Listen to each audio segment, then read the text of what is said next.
उन बच्चों की शुरुआत पढ़ाई से होती, फिर स्कूल और फिर शाम को मेल मिलाप, यानी कि खूब खेलकूद, फिर गपशप, अपने अपने स्कूल और टीचर की कहानी। और इस तरह रात के 8 बजते बजते घर से बुलावा आने लगता कि चलिए कुछ पढ़िए और खाना खाइए। पूरे हफ्ते यही क्रम, लेकिन छुट्टी के अपने जलवे। फिर तो सारा दिन मौज, क्या क्या न कर डालें ऐसा उत्साह, न खाने की फिक्र न पीने की। गर्मी की छुट्टियों में जब सूर्य प्रचंड आग बरसाता, तब भी बिना चप्पलों के सड़कों पर उछलते उछलते और किनारे के मकानों के छज्जे की छांव के नीचे नीचे चला करते। फिर मैदानों में तालाब के किनारे बैठे गपियाते शाम तक लौटते। वाह क्या दिन थे बचपन के। पर समय तो समय है, उसकी चाल से कौन बच सका है। अब तरुणाई की लालिमा चेहरे पर आने लगी थी, मूछ की लकीरें उभरने लगी थी और उन लड़कियों के सीने के उभार दिखने लगे थे। अब उनके बीच बातें मर्यादा से होने लगी थी और झुमा झुटकी भी कम होने लगी थी, पर एक दूसरे से एक अलग तरह का आकर्षण भी बन रहा था। आशु को चित्रा बहुत अच्छी लगने लगी थी और उसे आभा। बचपन की मासूम नजरों में कुछ और भी एहसास होने लगे थे। न जाने क्यों आभा की नज़र से नज़र मिलने पर मन मदहोश होने लगता। वो और उसकी आंखें उसे कुछ खास लगती। न जाने क्यों उसका मन बार बार आभा के ख्यालों में डूब जाता। कहीं स्कूल में, कहीं खेल के मैदान में, कभी गपशप के बीच आभा के चेहरे से उसकी आंखें हटना नहीं चाहती थी। आभा से मिलने के लिए उसकी बेकरारी बढ़ती जाती।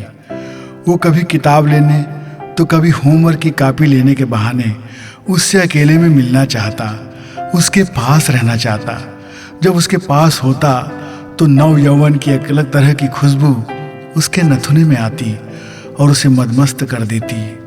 उनकी आंखें देर तक एक दूसरे को निहारती रहती। उससे अकेले में मिलने की उसकी बहुत इच्छा होती, पर ऐसा बहुत कम हो पाता था क्योंकि सभी अक्सर साथ साथ ही होते। दोनों कक्षा 6वीं के साथ थे, इसलिए एक दूसरे के घर साथ साथ ही पढ़ा करते। तब मासूम बचपन इस तरह का नहीं सोचता था, लेकिन अब कुछ कुछ होने लगा था। पास पास बैठने से एक तरह की सिहरन होती, दिल ज़्यादा धड़कने लगता। उसकी चुप चुप घुरती नज़रों को आभा की नज़रों ने भी समझ लिया था। वो भी उसे देखकर मुस्कान बिखेर देती। न जाने कितने हसीन ख्याल रोज आते, कितने सपने रोज दिन में देखते, पर हकीकत कुछ और होती है। हकीकत ये इजाज़त नहीं देती कि कहीं भी कभी भी आज़ादी से आप मिल लें और कोई फसाना नहीं होगा। यहाँ सब कुछ पहले की तरह था, लेकिन अकेले की मुलाकात नसीब नहीं थी। बचपन की मासूम शरारतें अब युवा मन में कुछ और हसरत जगाने लगी थी। इस मेल मुलाकात पर किसी को शक तो नहीं होता था क्योंकि कुछ गलत करने का इरादा नहीं था, पर अकेले में डर बना ही रहता कि घर वाले क्या सोचेंगे। साथ साथ रहने की ख्वाहिश यदि पूरी करनी है तो कुछ काबिल होना होगा। ख्यालों से जरूरतें पूरी नहीं होती। इन दिनों आभा के घर वालों की टोका टोकी बढ़ गई थी, लेकिन मिलने का कोई ना कोई बहाना दोनों निकाल ही लेते। और एक दिन उससे रहा नहीं गया। उसने अकेले में आभा के गालों पर अपना चुंबन जड़ दिया और भागकर दूर चला गया। ऐसा करने के बाद वो बहुत देर तक कांपता रहा। उसे सामान्य होने में घंटों लग गए। वो बहुत घबरा भी गया था कि अब कहीं आभा घर में उसकी शिकायत न कर दे। कुछ दिनों तक तो वो आभा के सामने नहीं आया, पर ऐसा कुछ नहीं हुआ। और फिर एक दिन आभा उसे देख रही थी, बहुत प्यासी आंखों से। उसे ऐसा देखकर उससे रहा नहीं गया और वो उसके करीब चला गया। दोनों देर तक एक दूसरे की आंखों में डूबे रहे, न जाने कितने जन्मों तक साथ निभाने को।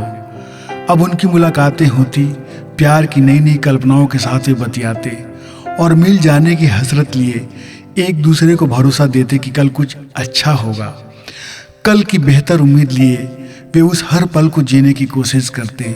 वे उस हसीन लम्हों को जरा भी गंवाना नहीं चाहते थे। पर तू सोचे कुछ और दाता को कुछ और। कॉलेज के बाद तो जीवन ही बदल गया। दूरियां बढ़ती गई, दोनों की अलग अलग शादी हो गई। अब उनकी गृहस्थी बढ़ गई थी। समय ने उन्हें बड़ा कर दिया था, उन्हें एक जिम्मेदार मुखिया बना दिया था। गृहस्थी की कहानी कुछ और हो जाती है, पर उसे देखकर आज भी उसका बचपन लौट आता है। आज उसके कान के पास के बाल सफ़ेद हो गए हैं, बच्चे बड़े हो गए हैं, लेकिन आज भी आभा के मिलने पर वही बचपन के प्यार की बेकरारी बार बार उभर कर आ जाती है। पर मर्यादा की नदी के दो किनारों पर वे खड़े उन दिनों को याद भर कर लेते हैं, उस पुराने गाने की लाइन की तरह कि तुम आए कि बचपन मेरा लौट आया, लौट आया।